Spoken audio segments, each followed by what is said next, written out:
നമസ്കാരം. പ്രധാന വാർത്തകൾ. കേശവേന്ദ്രകുമാർ IASനെ കരിയോയിലൊഴിച്ച കേസ് പിൻവലിക്കില്ല. ആവശ്യമെങ്കിൽ കേസ് പിൻവലിക്കാനുള്ള നീക്കം റദ്ദാക്കുമെന്ന് ഉമ്മൻചാണ്ടി.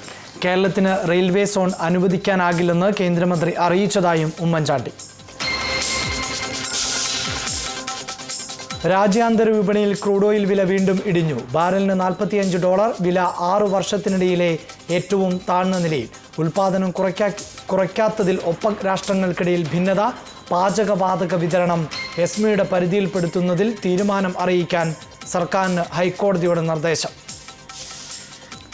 TP വധം പാർട്ടിയെ പ്രതിസന്ധിയിലാക്കിയെന്ന് CPIM കോഴിക്കോട് ജില്ലാ സമ്മേളനത്തിലെ പ്രവർത്തന റിപ്പോർട്ട്.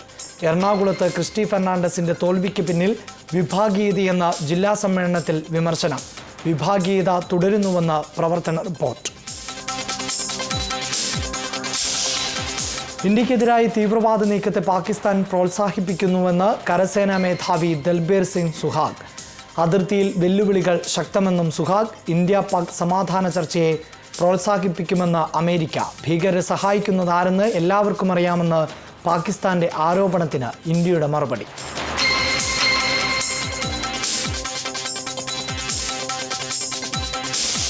സന്തോഷ് ട്രോഫിക്കുള്ള കേരള ടീമിനെ പ്രഖ്യാപിച്ചു. 20-അംഗ ടീമിനെ VV സുർജിത്ത് നയിക്കും. PK രാജീവ് പരിശീലകൻ. ആദ്യ മത്സരം മറ്റന്നാൾ ആന്ധ്രാപ്രദേശിനെതിരെ.